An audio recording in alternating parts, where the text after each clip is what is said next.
यादवेन्द्राय ज्ञानमुद्राय योगिने नाथाय रुक्मिणेशाय नमो वेदान्तवेदिने रामाय रामभद्राय रामचन्द्राय वेद्धसे रघुनाथाय नाथाय सीताय पते नमः।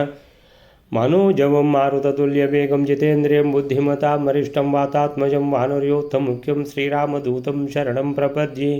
नारायणं नमस्कृत्य नरं चैव नरोत्तमं देवीं सरस्वतीं व्यासं ततो जयमुदीरयेत्। व्यासाय भवनाशाय श्रीशाय गुणराशे हृद्याय शुद्धविद्याय मध्वाय च नमो नमः। श्रीगुरुभ्यो नमः। ಹರಿ ಓಂ. ಇಡೀ ಪ್ರಪಂಚವೇ ಎರಡು ಪಕ್ಷ ಆಗಿದೆ, ಒಂದು ದುರ್ಯೋಧನನ ಪಕ್ಷ, ಒಂದು ಭೀಮನ ಪಕ್ಷ. ಸೊ ಈ ಕೋಳಿ ಅಂಕದಲ್ಲಿ ಇದು ನಂದು ಕೋಳಿ ಅಂತ ಬಿಟ್ಟ ಹಾಗೆ. ಸೊ ದುರ್ಯೋಧನನ ಯಾವುದು ದಾಳ ಯಾವುದು ಅಂತ ಹೇಳಿದರೆ ಕರ್ಣ, ಭೀಮಸೇನನ ದಾಳ ಯಾವುದು ಅಂತ ಹೇಳಿದರೆ ಅರ್ಜುನ. ಸೊ ಹೀಗೆ ಅರ್ಜುನ ಮತ್ತು ಕರ್ಣ ಇವರು ದಾಳಗಳಾಗಿರುವಂತಹ ಎರಡು ಪಕ್ಷಗಳು ಆಗಿಬಿಟ್ಟವು ಪ್ರಪಂಚದಲ್ಲಿ. ಮಹಾಭಾರತ ಯುದ್ಧದ ಏನಂತ ಹೇಳಿದರೆ ಒಂದು ಉಪೋದ್ಘಾತ ಇದ್ದ ಹಾಗೆ, ಮೊದಲು ಎಲ್ಲ ಪ್ರಿಪರೇಷನ್ ಎಲ್ಲ ಹೀಗೆ. ಸೊ ಆ ನಂತರ ಏನಾಯಿತು, ದ್ರೋಣಾಚಾರ್ಯರು ಯಾಕೆ ವಿದ್ಯೆ ಕಲಿಸಿಕೊಟ್ಟದ್ದು ಈ ಪಾಂಡವ ರಾಜಕುಮಾರರಿಗೆ, ಕೌರವ ರಾಜಕುಮಾರರಿಗೆ? ಯಾಕೆ ಅಂತ ಹೇಳಿದರೆ ಮುಂದೆ ಒಂದು ದಿವಸ ತನಗೆ ಅವಮಾನ ಮಾಡಿ ಕಳಿಸಿರುವಂತಹ, ಮೊದಲು ಸ್ನೇಹಿತ ಅಂತ ಹೇಳಿಬಿಟ್ಟು ಆಮೇಲೆ ಗುರುತು ಹಿಡಿಯದೇ ಇರುವಂತಹ ಮಹಾ ದುರಂಕಾರಿಯಾಗಿರುವಂತಹ ದ್ರುಪದನಿಗೆ ಬುದ್ಧಿ ಕಲಿಸಬೇಕು ಅಂತೇಳ್ಕೊಂಡು ಅದನ್ನು ಆ ದಿವಸ ಕಾಯ್ತಾ ಇದ್ದರು. ಇವತ್ತು ಪಾಂಡವ ರಾಜಕುಮಾರರು, ಕೌರವ ರಾಜಕುಮಾರರು, ಗುರುಗಳೇ ನಿಮಗೆ ಏನು ದಕ್ಷಿಣೆ ಕೊಡಲಿ ಅಂತ ಕೇಳಿದ ಕೂಡಲೇ ಹೋಗಿ ದ್ರುಪದ ರಾಜನನ್ನು ಕಟ್ಟಿ ಹಾಕಿ ಹಿಡ್ಕೊಂಡು ಬನ್ನಿ, ಎಳ್ಕೊಂಡು ಬನ್ನಿ ಅವನನ್ನು, ಆಮೇಲಿಂದ ನನಗೆ ಅವನನ್ನು ಒಪ್ಪಿಸಿ, ಇದು ನನಗೆ ನೀವು ಕೊಡಬೇಕಾದ ಗುರುದಕ್ಷಿಣೆ ಅಂತ ಹೇಳಿಯೇ ಬಿಟ್ಟರು. ಸೊ ಆಮೇಲಿಂದ ಏನಾಯಿತು ಅಂತ ನೋಡುವ. ನೆಕ್ಸ್ಟ್ ಶ್ಲೋಕ ಬಯಲಾರೆ 59.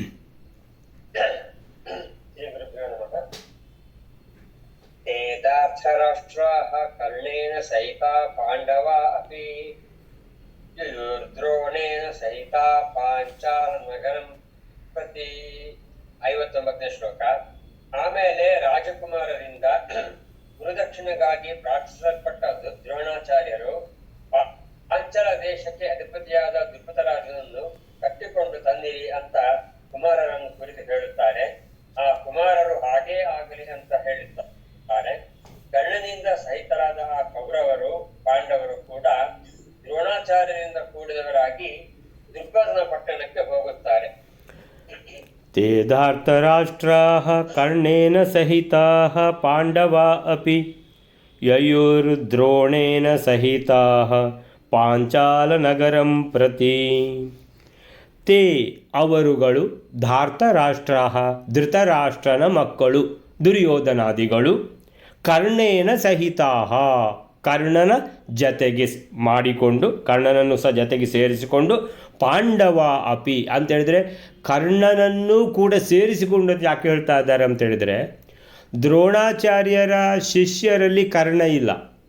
ದ್ರೋಣಾಚಾರ್ಯರು ಶಿಷ್ಯರಿಗೆ ಹೇಳಿದ್ದೇನಂತೇಳಿದರೆ, ನೀವು ಹೋಗಿ ಗುರುದಕ್ಷಿಣೆ ಏನು ಕೊಡಬೇಕಂತ ಕೇಳಿದ್ದೀರಲ್ವ, ನನಗೆ ಗುರುದಕ್ಷಿಣೆ ಏನು ಬೇಕಂತೇಳಿದರೆ ಆ ದ್ರುಪದ ರಾಜನನ್ನು ಅವನನ್ನು ಕಟ್ಟಿ ಹಾಕಿ ಸೋಲಿಸಿ ಅವನನ್ನು ಸದೆ ಬಡಿದು ಕಟ್ಟಿ ಹಾಕಿ ಎಳ್ಕೊಂಡು ಬನ್ನಿ ಅಂತ.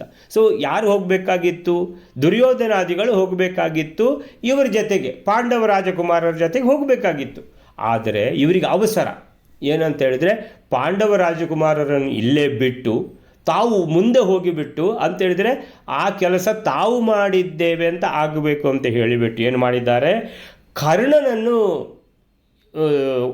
ಸೇರಿಸಿಕೊಂಡು ಹೋದರು. ಕರ್ಣ ಆ ಗ್ರೂಪಿನಲ್ಲಿ ಇಲ್ಲ, ಕರ್ಣನನ್ನು ಸೇರಿಸ್ಕೊಂಡ್ರು, ನೀನು ಬಾ ನಮ್ಮ ಜೊತೆಗೆ ಅಂತ. ಸರಿ. ಸೊ ಇವರಿಗೇನು, ದ್ರೋಣಾಚಾರ್ಯರಿಗೇನು ಕೆಲಸ ಆದರೆ ಆಯಿತು, ಯಾರನ್ನಾದರೂ ಸೇರಿಸ್ಕೊಂಡು ಹೋಗಲಿ. ಸೊ ತೇ ಧಾರ್ತರಾಷ್ಟ್ರಾಃ ಧೃತರಾಷ್ಟ್ರನ ಮಕ್ಕಳು ದುರ್ಯೋಧನಾದಿಗಳು, ಕರ್ಣೇನ ಸಹಿತಾಃ ಕರ್ಣನ ಜೊತೆಗೆ ಸೇರಿಕೊಂಡು, ಪಾಂಡವ ಅಪಿ. ಸೊ ಪಾಂಡವ ಅಪಿ. ಸೊ ಪಾಂಡವರನ್ನು ಬಿಡಲಿಲ್ಲ, ಈಗ ಪಾಂಡವರು ಕೂಡ ಆಯಿತಾ, ಎಲ್ಲ ಹೊರಟರು ಒಂದು ಸಲಕ್ಕೆ. ಪಾಂಡವ ಅಪಿ ಯಯುಹು ಹೊರಟರು, ದ್ರೋಣೇನ ಸಹಿತಾಃ ದ್ರೋಣಾಚಾರ್ಯರು ಕೂಡ ಹೊರಟರು, ಪಾಂಚಾಲ ನಗರಂ ಪ್ರತಿ ಪಾಂಚಾಲ ನಗರಕ್ಕೆ. ಯಾವುದಕ್ಕೆ? ಗುರುದಕ್ಷಿಣೆ. ಏನು ಗುರುದಕ್ಷಿಣೆ? ಅವನನ್ನು ಸೋಲಿಸಬೇಕು, ದ್ರುಪದ ರಾಜನನ್ನು ಸೋಲಿಸಿ ಅವನನ್ನು ಸದೆ ಬಡಿದು ಆಮೇಲಿಂದ ಅವನನ್ನು ಕಟ್ಟಿ ಹಾಕಿ ಎಳ್ಕೊಂಡು ಬರಬೇಕು ಅನ್ನುವಂಥದ್ದು ಈಗ ಯೋಜನೆ. ಇಷ್ಟು ಕೆಲಸ ಆಗಬೇಕು. ಸೊ ಹೊರಟರು ಎಲ್ಲರೂ, ಕರ್ಣನನ್ನು ಕಟ್ಟಿಕೊಂಡು, ಯಾರು ಕೌರವರು, ಆಮೇಲೆ ಪಾಂಡವರು, ಆಮೇಲೆ ದ್ರೋಣಾಚಾರ್ಯರು ಸಹಿತಾಹ, ದ್ರೋಣೇನ ಸಹಿತಃ, ದ್ರೋಣಾಚಾರ್ಯರಿಂದ ಕೂಡಿಕೊಂಡು ಪಾಂಚಾಲ ನಗರವನ್ನು ಕುರಿತು ಯಯುಹು ಅಂತೇಳಿದರೆ, ಯಯೌ ಅಂದರೆ ಹೋದ, ಯಯತುಹು ಅಂತೇಳಿದರೆ ಇಬ್ಬರು ಹೋದರು, ಯಯುಹು ಅಂತೇಳಿದರೆ ಅವರೆಲ್ಲ ಹೋದರು ಅಂತ. ಸೊ ಈ ಶ್ಲೋಕಕ್ಕೆ ಏನು ಹೇಳ್ತಾರೆ ಅಂತೇಳಿದ್ರೆ, ಕರ್ಣನೊಂದಿಗೆ ಕೌರವರು ಹಾಗೆಯೇ ಪಾಂಡವರು ದ್ರೋಣರೊಂದಿಗೆ ಕೂಡಿಕೊಂಡು ಪಾಂಚಾಲ ನಗರಕ್ಕೆ ಪಟ್ಟಣಕ್ಕೆ ತೆರಳಿದರು ಅಂತೇಳಿದರೆ, ಕರ್ಣನೊಂದಿಗೆ ಕೌರವರು ತೇ ಧಾರ್ತರಾಷ್ಟ್ರ ಕರ್ಣೇನ ಸಹಿತ, ಪಾಂಡವ ಅಪಿ ದ್ರೋಣೇನ ಸಹಿತ. ಸೊ ಪಾಂಡವರು ದ್ರೋಣಾಚಾರ್ಯರನ್ನು ಸಹ ಸೇರಿಸಿಕೊಂಡು ಹೋಗ್ತಾ ಇದ್ದಾರೆ. ಪಾಂಚಾಲ ಪಟ್ಟಣಕ್ಕೆ ತೆರಳಿದರು. ತಾವೇ ಆ ಕಾರ್ಯವನ್ನು ಸಾಧಿಸಬೇಕೆಂಬ ಹಠದಿಂದ ಕೌರವರು ಕರ್ಣನೊಂದಿಗೆ ಕೂಡಿ ದೃಪದನ ಮೇಲೆ ಮುಂಚಿತವಾಗಿಯೇ ಏರಿ ಹೋದರು ಎಂಬುದನ್ನು ತಿಳಿಸಲು ಅವರ ಉಲ್ಲೇಖವನ್ನು ಇಲ್ಲಿ ಮೊದಲಿಗೆ ಮಾಡಿದ್ದಾರೆ. ಪಾಂಡವ ಅಪಿ ದ್ರೋಣೇನ ಸಹಿತ ಅಂತ ಎರಡನೇ ಇದರಲ್ಲಿದೆ. ಮುಂದೆ ಯಾರು ಹೋಗಿದ್ದಾರೆ? ಕೌರವರು ಕರ್ಣೇನ ಸಹಿತ ಅಂತ. ಸೊ ಅವರಿಗೆ ಗುರುದಕ್ಷಿಣೆ ಕೊಡುವ ಕಾತರಕ್ಕಿಂತ ಗುರುದಕ್ಷಿಣೆ ಗುರುಗಳಿಗೆ ಕೊಡಬೇಕು ಅನ್ನುವಂಥದ್ದಲ್ಲ ಮುಖ್ಯ. ಅಲ್ಲಿ ಏನು ಮುಖ್ಯ ಅವರಿಗೆ? ಪಾಂಡವರನ್ನು ಮೀರಿಸಬೇಕೆಂಬ ಅಸೂಯೆ.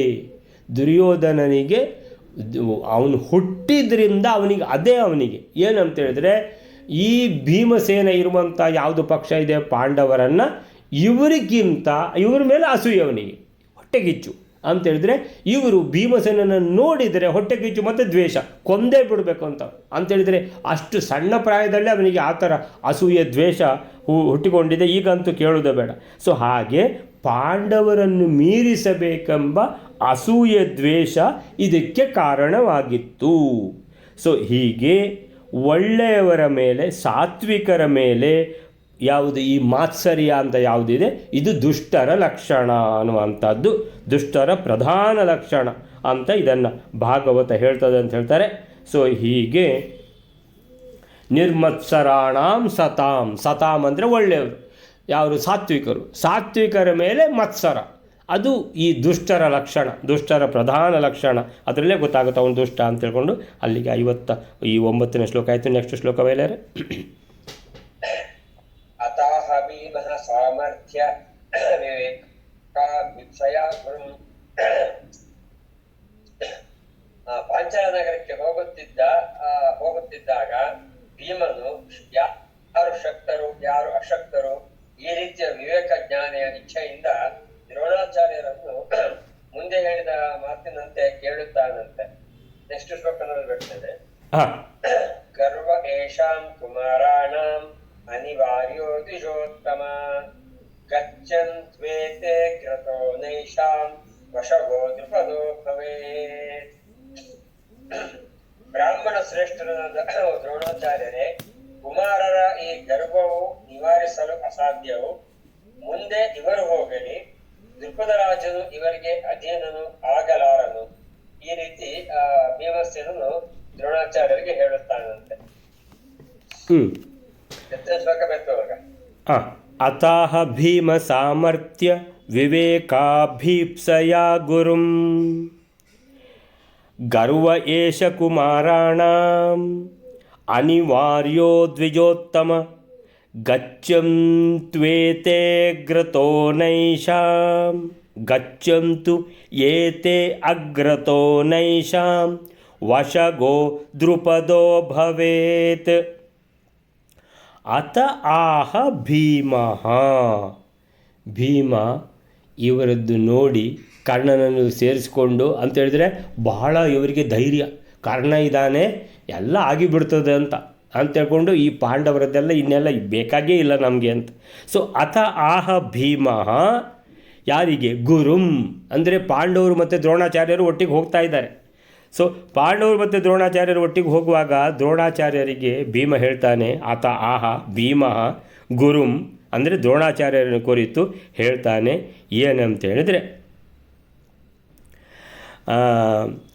ಅತ ಆಹ ಭೀಮಃ ಸಾಮರ್ಥ್ಯ ಅವಿವೇಕ ಅಭೀಪ್ಸಯ ಗುರುಂ. ಸಾಮರ್ಥ್ಯ ವಿವೇಕ ಅಭೀಪ್ಸಯ, ಸಾಮರ್ಥ್ಯ ವಿವೇಕ ಅಭೀಪ್ಸಯ ಗುರುಂ. ಸೊ ಸಾಮರ್ಥ್ಯ ವಿವೇಕ ಅಭೀಪ್ಸಯ ಅಂತೇಳಿದರೆ ನೋಡಿ, ಅವ್ರು ಹೋಗ್ತಾ ಇದ್ದಾರೆ. ಏನಂತೇಳಿದರೆ ಅವರಿಗೆ ಏನು ಪಾಂಡವರು ಲೆಕ್ಕಕ್ಕೆ ಇಲ್ಲ ಅವರಿಗೆ. ಸೊ ಅವರೇ ಕರ್ಣನನ್ನು ಕೂಡಿಕೊಂಡು ಹೋಗ್ತಾ ಇದ್ದಾರೆ. ಗುರುಗಳೇ, ನೀವು ನೋಡ್ತಾ ಇದ್ದೀರಲ್ವ, ಸಾಮರ್ಥ್ಯ ವಿವೇಕ. ಸಾಮರ್ಥ್ಯ ಅಂತ ಹೇಳಿದರೆ ಯಾರದ್ದು ಎಷ್ಟು ಶಕ್ತಿ, ಅದು ಅಂದರೆ ಯಾರು ಯಾರನ್ನು ಸೋಲಿಸ್ಬೋದು, ಯಾರನ್ನು ಕರ್ಕೊಂಡು ಹೋದರೆ ಆ ಕೆಲಸ ಆಗ್ತದೆ. ಸೊ ಆ ಯಾರನ್ನು ಕುರಿತು ನಾವು ಹೋಗ್ತಾ ಇದ್ದೀವಿ, ಅವನದು ಶಕ್ತಿ ಎಷ್ಟಿದೆ. ಸೊ ಇದೆಲ್ಲ ವಿವೇಕ. ವಿವೇಕ ಅಂತೇಳಿದರೆ ತಿಳುವಳಿಕೆ ಇರಬೇಕು. ಹೋಗುದು ಬಾವಿಗೆ ಬೀಳುವುದಲ್ಲ, ಅಲ್ಲಿ ಏನಿದೆ, ಬಾವಿ ಇದೆಯೋ ಅಂತೇಳಿದರೆ ಅದನ್ನು ಹೇಗೆ ತಪ್ಪಿಸ್ಕೊಳ್ಬೇಕು, ಎಲ್ಲ ವಿವೇಕ ಇರಬೇಕು. ಇದು ಸಾಮರ್ಥ್ಯ ವಿವೇಕ ಅಭೀಪ್ಸಯ. ಈ ಸಾಮರ್ಥ್ಯ ವಿವೇಕ ಇಲ್ಲದವರು ಇವರು. ಸೊ ರಾಜಕುಮಾರರ ಸಾಮರ್ಥ್ಯ ಈಗ ಏನಾಗ್ತದೆ, ಅಭೀಪ್ಸಯ, ಒಳ್ಳೆಯದಾಯಿತು. ಇವರಿಗೆ ಮುಂದೆ ಹೋದರಲ್ವ ನಮ್ಮನ್ನು ಬಿಟ್ಟು, ಈಗ ಗೊತ್ತಾಗ್ತದೆ ಯಾರ್ಯಾರದ್ದು ಎಷ್ಟು ಸಾಮರ್ಥ್ಯ. ಅಭೀಪ್ಸಯ, ಅಭೀಪ್ಸಯ ಅಂತೇಳಿದರೆ ಇದನ್ನು ತಿಳಿಸುವಂಥ ಇಚ್ಛೆ ಅಂದರೆ ಇತ್ತು. ಅದೇನಾಯಿತು, ಅದು ಆಟೋಮ್ಯಾಟಿಕಲಿ ಈಗ ಆಗಿ ಹೋಗಿದೆ. ಯಾಕಂದರೆ ನಮ್ಮನ್ನು ಬಿಟ್ಟು ಹೋದ್ರಲ್ಲ, ಈಗ ಗೊತ್ತಾಗ್ತದೆ ಅವ್ರದ್ದು ಸಾಮರ್ಥ್ಯ ಎಷ್ಟು, ನಮ್ಮ ಸಾಮರ್ಥ್ಯ ಎಷ್ಟು ಅಂತ ಈಗ ಗೊತ್ತಾಗಿಬಿಡ್ತದೆ ಅನ್ನುವಂಥದ್ದು. ಯಾರು ಶಕ್ತರು, ಯಾರು ಅಶಕ್ತರು, ಯಾರು ವಿವೇಕಿಗಳು, ಯಾರು ವಿವೇಕಿಗಳಲ್ಲ. ಸೊ ಎದುರಾಳಿದ್ದೆಲ್ಲ ಅವರು ಏನಾದರೂ ಯೋಚನೆ ಮಾಡಿದ್ದಾರಾ, ಎಷ್ಟು ಅಲ್ಲಿ ಅವನಿಗೆ ಸಾಮರ್ಥ್ಯ ಇದೆ, ನಮ್ಮ ಸಾಮರ್ಥ್ಯ ಏನು ಎಲ್ಲ ತಿಳ್ಕೊಂಡಿದ್ದಾರಾ, ಏನು ತಿಳ್ಕೊಂಡಿದ್ದು ಕಾಣಿಸೋದಿಲ್ಲ ಅಂತೇಳಿದರೆ ಈಗ ಗೊತ್ತಾಗ್ತದೆ ಇವರಿಗೆ ಎಷ್ಟು ವಿವೇಕ ಇದೆ, ನಮಗೆ ಎಷ್ಟು ವಿವೇಕ ಇದೆ. ಗರ್ವ ಏಷ ಕುಮಾರಾಣಂ ಅನಿವಾರ್ಯೋ ದ್ವಿಜೋತ್ತಮ. ಹೇ ದ್ವಿಜೋತ್ತಮ ದ್ರೋಣಾಚಾರ್ಯರೇ, ದ್ವಿಜ ಅಂದರೆ ಬ್ರಾಹ್ಮಣ, ಉತ್ತಮ ಅಂದರೆ ಬ್ರಾಹ್ಮಣ ಶ್ರೇಷ್ಠರಾದ ದ್ರೋಣಾಚಾರ್ಯರೇ, ಗುರುಗಳೇ. ಗರ್ವ ಏಷ ಕುಮಾರಾಣಂ, ಏಷ ಈ ಇವರು, ಕುಮಾರಾಣಂ ಈ ಕೌರವ ಕುಮಾರರುಗಳು, ಧಾರ್ತರಾಷ್ಟ್ರಾನ್ ಅಂತೇಳಿದರೆ ಈ ಧೃತರಾಷ್ಟ್ರನ ಮಕ್ಕಳು ದುರ್ಯೋಧನಾದಿಗಳು, ಇವರ ಗರ್ವ ಅಂತೇಳಿದರೆ ಏನು, ಬಹಳ ಅಹಂಕಾರ. ಎಂಥ ಅಹಂಕಾರ ಇದು, ದುರಹಂಕಾರ. ನೋಡಿ ಗುರುಗಳೇ, ಏಷ ಕುಮಾರಾಣಂ ಗರ್ವ ದುರಹಂಕಾರ. ಈ ಕುಮಾರರುಗಳ, ಕೌರವ ಕುಮಾರರುಗಳ ದುರಹಂಕಾರ ನೋಡಿದ್ರ. ಅನಿವಾರ್ಯೋ ದ್ವಿಜೋತ್ತಮ, ಹೇ ದ್ವಿಜೋತ್ತಮ ಇವರ ದುರಹಂಕಾರ ಅನ್ನುವಂಥದ್ದು, ಏಷ ಕುಮಾರಾಣಂ ಗರ್ವ ಅನ್ನುವಂಥದ್ದು ಅನಿವಾರ್ಯ. ಅನಿವಾರ್ಯ ಅಂದರೆ ವಾರಯತು ಅಂದರೆ ತಡೆಯುವುದು, ಆಮೇಲೆ ನಿವಾರ್ಯ ಅಂದರೆ ತಡೆಯಲಿಕ್ಕೆ ಆಗುವಂಥದ್ದು. ಇದು ಅನಿವಾರ್ಯ ಅಂದರೆ ಇದು ತಡಿಲಿಕ್ಕೆ ಆಗೋದಿಲ್ಲ ಅಂತೇಳಿದರೆ ನಮ್ಮನ್ನು ಮೀರಿಸಬೇಕು, ನಮ್ಮ ಮೇಲೆ ಅಸೂಯೆ, ಪಾಂಡವರ ಮೇಲೆ ದ್ವೇಷ. ಏನಂತ ಹೇಳಿದರೆ ನಾವೇ ದ್ರುಪದನನ್ನು ಎಳ್ಕೊಂಡು ಬರ್ತೀವಿ, ಇವರೆಲ್ಲ ಬೇಕಾಗಿಲ್ಲ, ಪಾಂಡವರು ಯಾವ ಲೆಕ್ಕಕ್ಕೂ ಇಲ್ಲ, ಇವರು ಮಾಡಿದ್ದು ಅಂತ ಆಗಬಾರ್ದು, ನಾವು ಮಾಡಿದ್ದು ಅಂತ ಆಗಬೇಕು. ಸೊ ಇದೆಲ್ಲ ನೋಡಿದರೆ ಇವರ ದುರಹಂಕಾರ ಅನಿವಾರ್ಯ, ಇದು ತಡೆಯಲಾಗದ ಒಂದು ವಿಷಯ. ಇದು ಅಂದರೆ ಅವರಿಗೆ ತಡ್ಕೊಳ್ಳಿಕ್ಕೆ ಆಗೋದಿಲ್ಲ. ಅದರಿಂದ ಏನಂತೇಳಿದ್ರೆ ಏನು ಧುಮುಕ್ತಾ ಇದ್ದಾರೆ ಅಂತೇಳಿದ್ರೆ ಹೋಗಿ ಬಾವಿಗೆ ಬೀಳ್ತಾ ಇದ್ದಾರೆ. ಈಗ ನೋಡಿ ವಿಷಯ. ಗಚ್ಚಂತು ಏತೆ ಅಗ್ರತೋ ನ ಏಷಾಂ ವಶಗೋ ದ್ರುಪದೋ ಭವೇತ್ ಅಂತೇಳಿ ವಾಯುದೇವರಿಗೆ, ಮಹಾಜ್ಞಾನಿಗಳು, ಅವರ ಅವತಾರ ಭೀಮಸೇನ, ಅವನಿಗೆಲ್ಲ ಅರ್ಥ ಆಗ್ತದೆ ಇದು ಏನು ಅವಸ್ಥೆ ಅಂತೇಳಿ. ಸೊ ಹೇಳ್ತಾರೆ ಯಾರಿಗೆ, ಗುರುಗಳನ್ನು ಕುರಿತು, ಗುರುಗಳೇ ಗಚ್ಚಂತು ಏತೆ ಅಗ್ರತೋ, ಏತೆ ಈ ಕೌರವ ರಾಜಕುಮಾರರು, ಏತೆ ಗಚ್ಚಂತು ಹೋಗ್ತಾ ಇದ್ದಾರೆ, ಅಗ್ರತಃ ಮುಂದೆ ನಮ್ಮನ್ನು ಬಿಟ್ಟು ಹೋಗ್ತಾ ಇದ್ದಾರೆ. ಯಾಕಂತೇಳಿದರೆ ತಾವೇ ಕೆಲಸ ಸಾಧಿಸಿಕೊಂಡು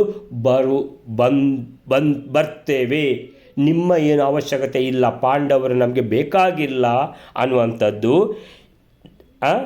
ಗಚ್ಚಂತು ಏತೆ ಅಗ್ರತೋ, ಇವರು ಮುಂದೆ ಹೋಗಲಿ. ಗುರುಗಳೇ ನೀವು ನೋಡ್ತಾ ಇದ್ದೀರಲ್ಲ, ನಮ್ಮನ್ನು ಬಿಟ್ಟು ಹೋಗ್ತಾರಲ್ವ ಇವರು. ಅಂದರೆ ಇವರಿಗೆ ಯಾರು ಶಕ್ತರು ಯಾರು ಅಶಕ್ತರು ಆ ವಿವೇಕ ಅನ್ನುವಂಥದ್ದಿಲ್ಲ ಇವರಿಗೆ. ಸಾಮರ್ಥ್ಯ ವಿವೇಕ ಅಭಿಪ್ಸಯ. ಈಗ ಸಾಮರ್ಥ್ಯ ವಿವೇಕ ಅಲ್ಲ, ಇವ್ರದ್ದು ವಿವೇಕವ ಅವಿವೇಕವ, ಇವ್ರದ್ದು ಏನು ಸಾಮರ್ಥ್ಯ ಅವನದೇನು ಸಾಮರ್ಥ್ಯ, ಇದೆಲ್ಲ ಯಾವುದು ಯೋಚನೆ ಇಲ್ಲದೆ ಇವರು ನಮ್ಮನ್ನು ಬಿಟ್ಟು ಹೋಗ್ತಾ ಇದ್ದಾರೆ ನೋಡಿ. ಗಚ್ಚಂತು ಹೋಗಲಿ ಹೋಗಲಿ ಹೋಗಲಿ, ಇವರು ಗಚ್ಚಂತು ಹೋಗಲಿ,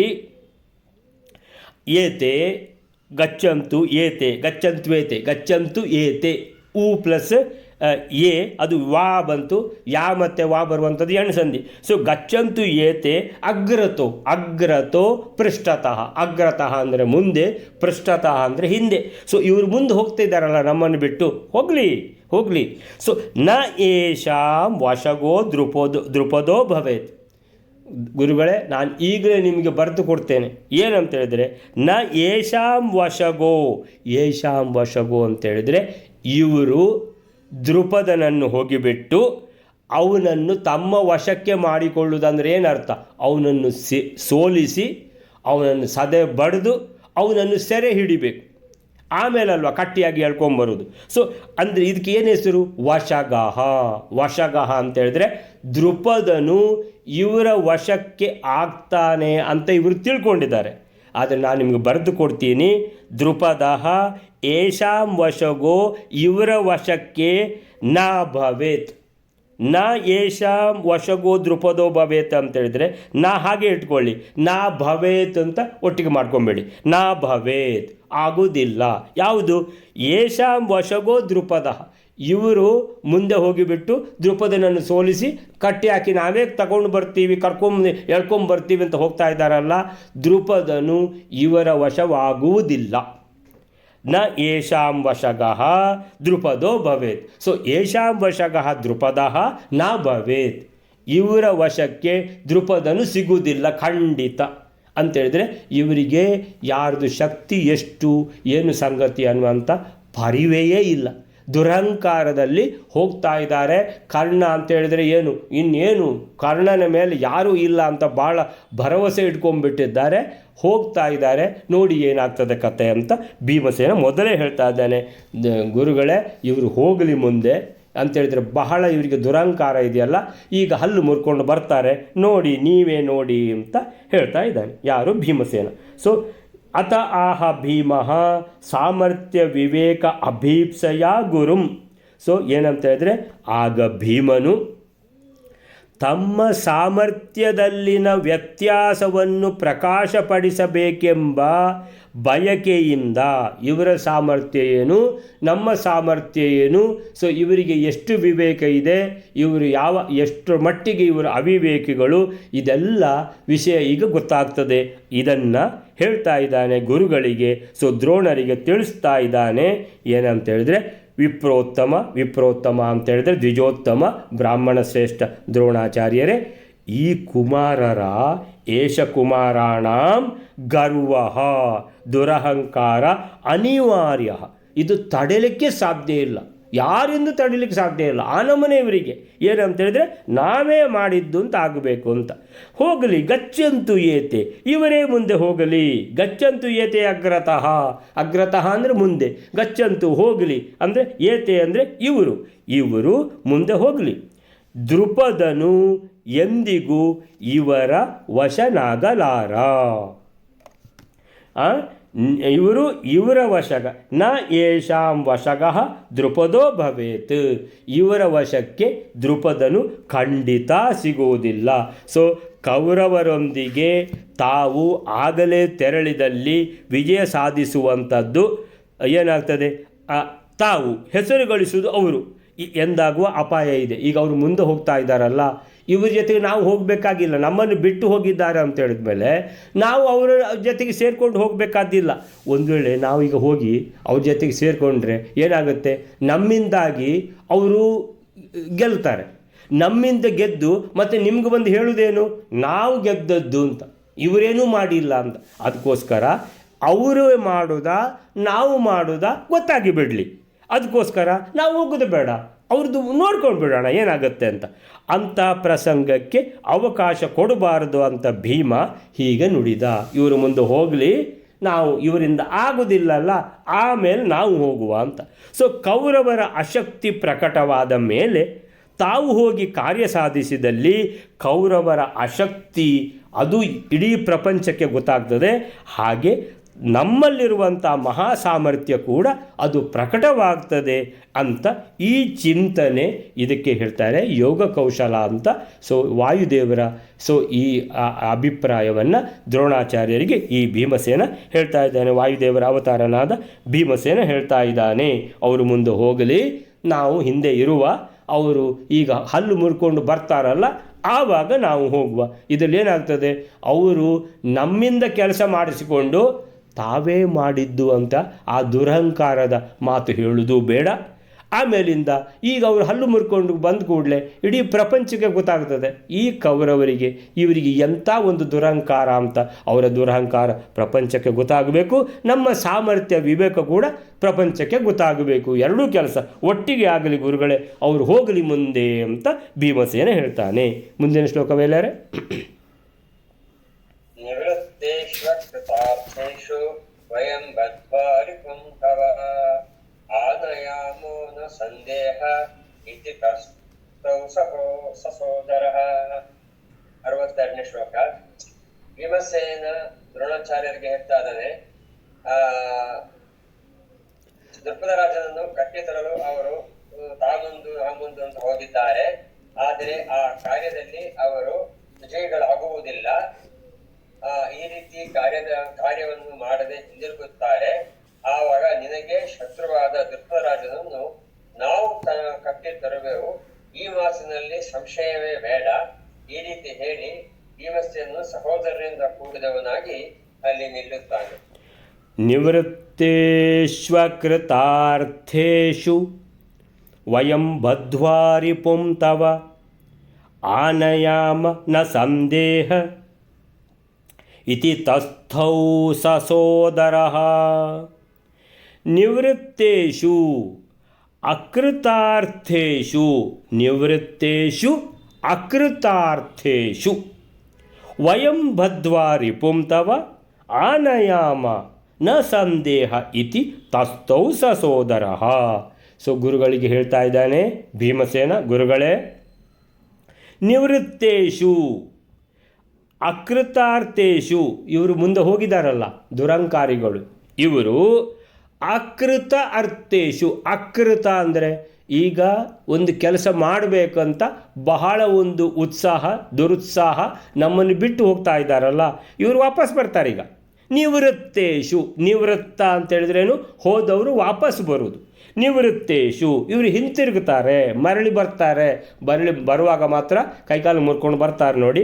ನಿವೃತ್ತೇಷು ಅಕೃತ ಅರ್ಥೇಷು. ಅರ್ಥ ಅಂತ ಹೇಳಿದರೆ ಒಂದು ಪ್ರಯೋಜನ. ಏನು ಪ್ರಯೋಜನ? ದೃಪದನನ್ನು ಸೆರೆ ಹಿಡಿದು ತಗೊಂಡು ಬರುವಂಥದ್ದು. ಅಕೃತ ಅರ್ಥ ಅಂತ ಹೇಳಿದರೆ ಈ ಕೆಲಸ ಆಗಲಿಲ್ಲ. ಕೃತ ಅರ್ಥ ಅಲ್ಲ ಇದು, ಅಕೃತ ಅರ್ಥ. ಅಕೃತ ಅಂದರೆ ಮಾಡಲಿಕ್ಕೆ ಆಗದೇ ಇದ್ದದ್ದು.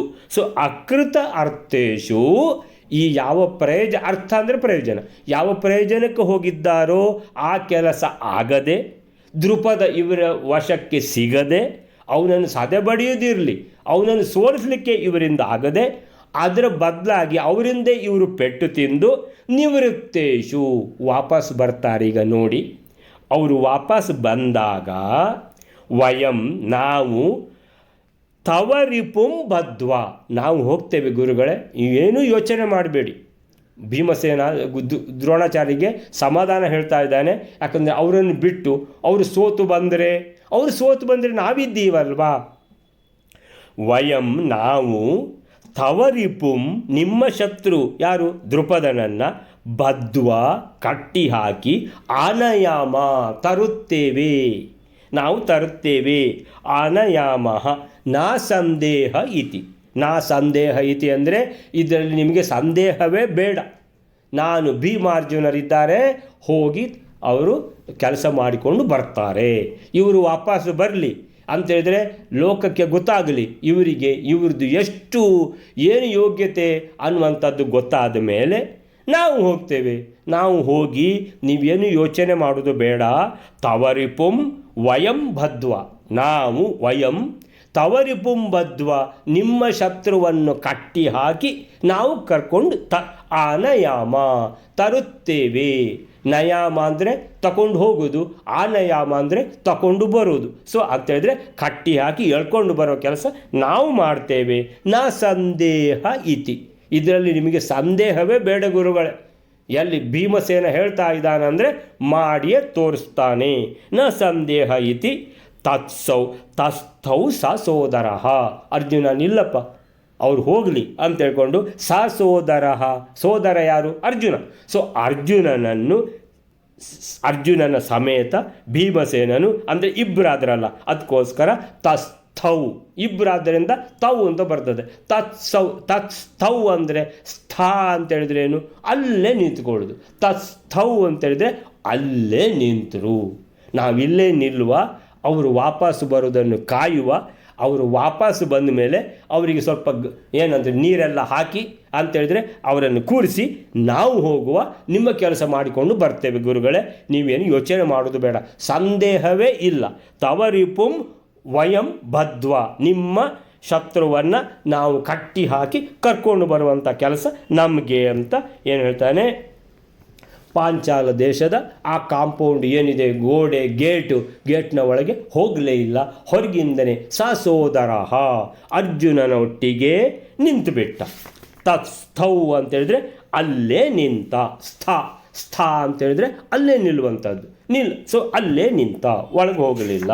ಸೊ ಏನು ಹೇಳ್ತಾರೆ ಅಂತೇಳಿದರೆ, ಅವರು ಒಳಗೆ ಹೋದವರು ನಿವೃತ್ತೇಶು ಅಕೃತಾರ್ಥೇಶು, ಅವರು ವಿಫಲರಾಗಿ, ವಿಫಲ ಅಂದರೆ ಅಕೃತ ಅರ್ಥ, ಮಾಡಲಿಕ್ಕೆ ಆಗದೇ ಇದ್ದ ಅಂತ ಹೇಳಿದ್ರೆ ಸೋತು ಬರ್ತಾರೆ ನೋಡಿ. ವಿಫಲರಾಗಿ ಮರಳಿದ ಮೇಲೆ, ಮರಳುವುದು ಅಂತ ಹೇಳಿದ್ರೆ ನಿವೃತ್ತೇಶು, ಮರಳಿದ ಮೇಲೆ ನಾವು ತೆರಳಿ, ವಯಂ ನಾವು ಅಲ್ಲಿಗೂ ಹೋಗಿಬಿಟ್ಟು ನಿಮ್ಮ ಶತ್ರು ಯಾರಿದ್ದಾರೆ ತವರಿಪುಂ ಅವರನ್ನು ಸೋಲಿಸಿ ನಾವು ಬದ್ವಾ ಕಟ್ಟಿ ಹಾಕಿ ಹೇಳ್ಕೊಂಡು ಬರುವಂಥ ಕೆಲಸ ನಾವು ಮಾಡ್ತೇವೆ. ನಿಮ್ಮ ಶತ್ರುವನ್ನು ಖಂಡಿತವಾಗಿಯೂ ಹಿಡಿದು ತರ್ತೇವೆ. ಸೊ ಇದಕ್ಕೆ ಸಂದೇಹವೇ ಬೇಡ. ಆನಯಾಮ ನ ಸಂದೇಹ, ಆನಯಾಮ ನಾವು ತರ್ತೇವೆ, ಹೇಳ್ಕೊಂಡು ಬರ್ತೇವೆ. ನ ಸಂದೇಹ ಇತಿ, ಇದರಲ್ಲಿ ನಿಮಗೆ ಸಂದೇಹ ಬೇಡ ಗುರುಗಳೇ, ನಾವು ಮಾಡಿ ನಿಮಗೆ ತೋರಿಸ್ತೇವೆ. ಹೀಗೆ ನುಡಿದು, ಸೊ ಸಹೋದರನೊಂದಿಗೆ ಸೋದರ, ಅಥವಾ ಎಲ್ಲರೂ ಇದ್ದಾರೆ ಅಂತಾದರೆ ಸೋದರರೊಂದಿಗೆ, ಅಥವಾ ಒಬ್ಬನೇ ಇದ್ದಾನಂತಾದರೆ ಅರ್ಜುನನೊಂದಿಗೆ, ಬಾಕಿದವರು ಇದ್ದಾರೆ ಅಂತ ಇಟ್ಕೊಳ್ವಾ. ಸೊ ಸೋದರರೊಂದಿಗೆ ಮುಂದೆ ಹೋಗದೆ ತಸ್ಥೌ ಅಂತ ಹೇಳಿದರೆ ಅಂದರೆ ಬಾಕಿದವರು ಇದ್ದರೂ ಕೂಡ ಭೀಮನಿಗೆ ಏನಂತ ಹೇಳಿದ್ರೆ ಅರ್ಜುನ ಇದ್ದರೆ ಆಯಿತು, ಈ ಕೆಲಸ ಆಗ್ತದೆ. ಸೊ ಬಾಕಿದವರೆಲ್ಲ ಅಸಿಸ್ಟ್ ಮಾಡೋದಷ್ಟೇ. ಮುಖ್ಯವಾಗಿ ಯಾರು ಅಂತೇಳಿದರೆ ಮಹಾಭಾರತ ಯುದ್ಧದಲ್ಲೇ ಆಗಲಿ ಮುಖ್ಯವಾದ ಪಾತ್ರ ಯಾರ್ದು? ಭೀಮ ಮತ್ತು ಅರ್ಜುನರದ್ದು. ಅದಕ್ಕೋಸ್ಕರ ಭೀಮಾರ್ಜುನೌ ಅಂತೇಳಿದರೆ ಇಬ್ಬರು. ಸೊ ಹೀಗೆ ಸಹೋದರ ಅರ್ಜುನನೊಂದಿಗೆ ಅಲ್ಲೇ ನಿಂತ, ಬಾಕಿದವರು ಇದಾರೆ ಒಟ್ಟಿಗೆ ಅಂತ ತಿಳ್ಕೊಳ್ಬೋದು. ಸೊ ಸಹೋದರರೊಂದಿಗೆ ಮುಂದೆ ಹೋಗದೆ ಉಳಿದು ನಿಂತ ಯಾರು? ಭೀಮಸೇನ. ಸೊ ಹೀಗೆ ಏನಂತ ಹೇಳಿದ್ರೆ ರಾಮಾಯಣದಲ್ಲಿ ಕೂಡ ಹೀಗೆ ಆಗಿದೆ. ಏನಂತ ಹೇಳಿದ್ರೆ ಯಾರು ಸಮುದ್ರವನ್ನು ಲಂಘನ ಮಾಡೋದು ಯಾರು ಅಂತ, ಅದಕ್ಕೆ ಜಾಂಬವಂತ ಒಂದು ಮೀಟಿಂಗ್ ಕರೀತಾರೆ. ಮೀಟಿಂಗ್ ಕರೆದು ಈಗ ಇಷ್ಟು ಯೋಜನೆ ಹಾರಬೇಕು, ಈ 150 ಯೋಜನ ಅಲ್ವಾ, 150 ಯೋಜನ ಅಲ್ವಾ. ಸೊ ಅಷ್ಟು ಯೋಜನೆ ಹಾರಬೇಕು ಈ ಸಮುದ್ರ ಅನ್ನುವಂಥದ್ದನ್ನು. ಸೊ ಯಾರ್ಯಾರು ಎಷ್ಟು ಹಾರ್ತೀರಿ ಅಂತ. ಸೊ ಒಬ್ಬ 10 ಯೋಜನ, 20 ಯೋಜನ, 30 ಯೋಜನ, 40 ಯೋಜನ, 50 ಯೋಜನ, 60 ಯೋಜನದವರೆಗೆ ಹೋಯಿತು, 70 ಆಯಿತು. ಆಮೇಲಿಂದ ಜಾಂಬೋ ಅಂತ ಹೇಳ್ತಾನೆ, ನಾನು ಮೊದಲೆಲ್ಲ ಹಾರ್ತಿದ್ದೆ, 100 ಯೋಜನೆ ಹಾರ್ತಿದ್ದೆ ನಾನು, ಆದರೆ ಈಗ ನನ್ನಿಂದ ಹಾರಲಿಕ್ಕೆ ಆಗುವುದಿಲ್ಲ. ಅಲ್ಲಿ ಅಂಗದ ಹೇಳ್ತಾನೆ, ನಾನು ಹಾರಲಿಕ್ಕೆ 90-100 ಯೋಜನೆ ನಾನು ಹಾರ್ತೇನೆ, ಆದರೆ ನನಗೆ ವಾಪಸ್ಸು ಬರಲಿಕ್ಕೆ, ಬಾಕಿ ಕೆಲಸ ಎಲ್ಲ ಮಾಡಲಿಕ್ಕೆ ಅದು ನನಗೆ ಆಗೋದಿಲ್ಲ ಅಂತ ಹೇಳಿದರೆ, ಎಲ್ಲರಿಂದಲೂ ಈ ಕೆಲಸ ಯಾರಿಂದಲೂ ಆಗುವುದಿಲ್ಲ ಅಂತ ಗೊತ್ತಾದ ಮೇಲೆ ಜಾಂಬವ ಅಂತ ಹೇಳ್ತಾನೆ, ಅರೆ ಹನುಮಂತ ಯಾಕೆ ಸುಮ್ಮನೆ ಕೂತಿದ್ದೀಯಾ, ನಿನ್ನಿಂದಲೇ ಈ ಕೆಲಸ ಆಗ್ತದೆ ಅಂತ ಹೇಳ್ಕೊಂಡು. ಸೊ ಹನುಮಂತನಿಗೂ ಕೂಡ, ಹನುಮಂತನು ಅದೇ ಯೋಚನೆ ಮಾಡ್ತಿದ್ದ. ಏನಂತ ಹೇಳಿದರೆ ಈಗ ಇವರೆಲ್ಲ ಪ್ರತಿಯೊಬ್ಬರದ್ದು ಸಾಮರ್ಥ್ಯ ವಿವೇಕ ಏನಂತ ಹೇಳಿದರೆ ಯಾರ್ಯಾರ್ದು ಎಷ್ಟೆಷ್ಟು ಸಾಮರ್ಥ್ಯ, ಅಲ್ಲಿ ಎಲ್ಲಿಗೆ ಹೋಗುವಂಥದ್ದು, ಲಂಕೆಗೆ ಸಮುದ್ರ ಲಂಘನ ಮಾಡೋದು ಮಾತ್ರ ಅಲ್ಲ, ಅಲ್ಲಿ ಹೋದ ಮೇಲೆ ರಾವಣನನ್ನು ಎದುರಿಸಬೇಕು, ಆ ಕೆಲಸ ಹೇಗೆ ಮಾಡುವುದು.